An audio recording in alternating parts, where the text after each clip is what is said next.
എല്ലാവർക്കും നമസ്കാരം, സുപ്രഭാതം. മനുഷ്യജീവിതം നദി പോലെ ഒഴുകുകയാണ്. ഭൂതകാലത്തിൻ്റെ ഓർമ്മകൾ പറയുമ്പോൾ ശൈശവം, ബാല്യം, കൗമാരം, യൗവനം, വാർദ്ധക്യം എന്നീ പ്രത്യേക ഘട്ടങ്ങൾ എവിടെ തുടങ്ങുന്നു, എവിടെ അവസാനിക്കുന്നു എന്ന് പറയാനാവില്ലല്ലോ. കാരണം അതൊരൊഴുക്കാണ്. നദികൾ സമുദ്രത്തിലേക്ക് ഒഴുകി എത്തുന്നത് പോലെ ജീവിതത്തിൻ്റെ ഒഴുക്ക് നിൽക്കുന്നത് മരണത്തിലെത്തുമ്പോഴാണ്. അതിനിടയിൽ വേർതിരിവ് വിഷമമാണ്.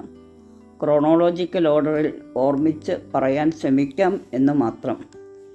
ഏതൊരു വ്യക്തിക്കും എന്ന പോലെ എൻ്റെ ശൈശവവും അമ്മയെ ചുറ്റിപ്പറ്റി തന്നെയാണ്.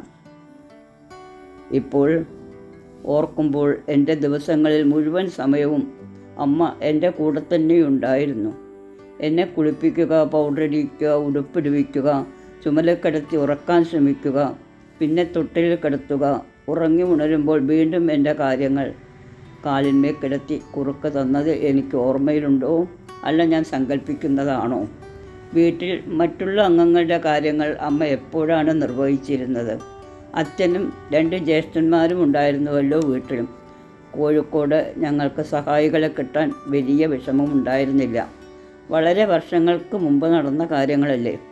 വെള്ളം കോരണം, അരയ്ക്കണം, അടുപ്പ് കത്തിക്കണം, തുണി അലക്കണം, ഇതിനൊക്കെ സഹായി വയ്ക്കുമെങ്കിലും പാചകമോ മക്കളുടെ കാര്യമോ എല്ലാം അമ്മ തന്നെ ചെയ്യുമായിരുന്നു. അമ്മ രാവിലെ 5:30 മണിക്ക് എഴുന്നേറ്റ് കുളിച്ച് വൃത്തിയായി വസ്ത്രം ധരിച്ച് അടുക്കളയിൽ കയറി വളരെ രുചിയുള്ള ഭക്ഷണം പാകം ചെയ്യും. മറ്റെല്ലാ കാര്യത്തിലും എന്ന പോലെ പാചകത്തിലും അമ്മ സൂപ്പറായിരുന്നു. ഒരിക്കലും ഒരു കറിക്ക് ഉപ്പ് കൂടിയതോ കുറഞ്ഞതോ ആയ ഒരു സംഭവം ഞങ്ങളുടെ വീട്ടിലുണ്ടായിട്ടില്ല. രാവിലെ 5:30 മണിക്ക് ജയിലിലെ സൈറൻ കേട്ടുകൊണ്ടായിരുന്നു അത്രേ അമ്മ ഉണരുന്നത്. അച്ഛൻ അടുക്കളയിൽ സഹായിക്കുന്നത് കണ്ടിട്ടില്ല. പക്ഷേ വീട്ടമ്മമാർ പ്രതീക്ഷിക്കുന്ന മോറൽ സപ്പോർട്ടുണ്ടല്ലോ, അത് അച്ഛൻ്റെ ഭാഗത്തു നിന്ന് എപ്പോഴും ഉണ്ടായിരുന്നു. അമ്മയ്ക്ക് മറ്റു പണികൾ ഉണ്ടാകുമ്പോൾ അമ്മ എന്നെ വീട്ടിലുണ്ടായിരുന്ന വലിയ തൊട്ടിലിൽ ഇരുത്തി ഒരു വടിയും കുറേ നൂലും തരും എന്നാണ് അമ്മ പറഞ്ഞത്. ഞാൻ വളരെ ക്ഷമയോടെ ആ നൂല് മുഴുവനും കുടുക്കാവാതെ, അഥവാ കുടുക്കായാൽ കുരുക്കഴിച്ച് ആ വടിയിൽ ചുറ്റി വയ്ക്കും. ഒരു വയസ്സിന് മുമ്പ് പഠിച്ച, അല്ലെങ്കിൽ അമ്മ പഠിപ്പിച്ച ആ ക്ഷമയും പ്രശ്നങ്ങൾ പരിഹരിക്കാനുള്ള ആർജവവും ഇന്നും എൻ്റെ കൂടെയുണ്ട്. എൻ്റെ 2 ജ്യേഷ്ഠന്മാരും ബാല്യത്തിൽ തന്നെ നന്നായി വായിക്കുമായിരുന്നു. അച്ഛൻ പലപ്പോഴും പറഞ്ഞിട്ടുണ്ട്, എൻ്റെ 2ാമത്തെ ജ്യേഷ്ഠൻ്റെ രവിയേട്ടൻ്റെ പിന്നിൽ നിന്ന് വായിക്കാൻ ശ്രമിച്ചിട്ടുണ്ടെന്നും കൂടെ എത്താൻ ഒരിക്കലും സാധിച്ചിട്ടില്ല എന്നും. ഞാൻ അമ്മയെക്കുറിച്ചാണല്ലോ പറഞ്ഞുകൊണ്ടുവരുന്നത്. മനുഷ്യജീവിതത്തെ നാശത്തിലേക്ക് നയിക്കുന്ന ഒരു സ്വഭാവമല്ലേ നീട്ടിവെക്ക്. എന്തൊക്കെ പ്രലോഭനങ്ങൾ ഉണ്ടായാലും അമ്മ ഒരു കാര്യവും നീട്ടിവെക്കില്ല. ഇതിന് അമ്മയുടേതായ ഒരു പ്രയോഗമുണ്ട്, അക്കൈകൊണ്ട് ചെയ്യണം. പലപ്പോഴും മനസ്സിൽ പറഞ്ഞിട്ടുണ്ട്, എപ്പോഴായാലും കൈ നമ്മുടേതല്ലേ എന്ന്. ബിംബിഷ്ടത്തോടെയാണെങ്കിലും അക്കൈകൊണ്ട് അപ്പോൾ തന്നെ ചെയ്യാൻ പരിശീലിപ്പിച്ചത് കുടുംബജീവിതത്തിൽ വലിയ നേട്ടങ്ങൾ ഉണ്ടാക്കിയിട്ടുണ്ട്.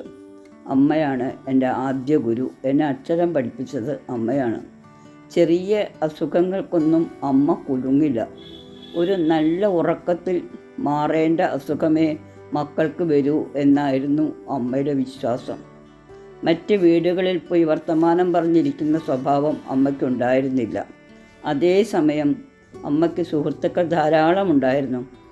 അമ്മ ഉച്ചയൂണ് കഴിഞ്ഞ് വിശ്രമിക്കുന്ന നേരത്ത് അമ്മയുടെ സുഹൃത്തുക്കൾ വരും.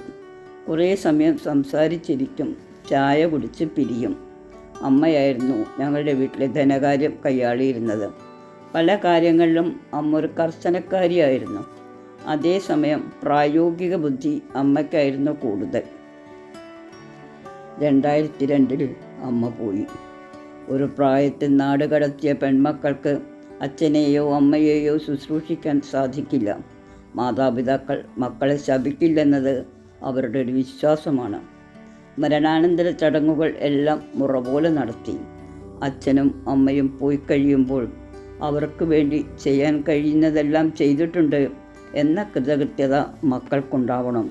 ഒരിക്കലും അവരുടെ ശാപം വാങ്ങിക്കൂട്ടുന്ന കാര്യങ്ങൾ ചെയ്യരുത്. കാക്ക എടുക്കാത്ത ബലിച്ചോറ് കാരണം രാശി വെച്ചിട്ട് കളയാനുള്ളതല്ല മനസ്സിൻ്റെ സമാധാനം. ജീവിതത്തിൽ ഒരിക്കൽ മാത്രമേ ഞാൻ അമ്മയോട് ഉടക്കിയിട്ടുള്ളൂ. അത് പിന്നീടൊരിക്കൽ പറയാം.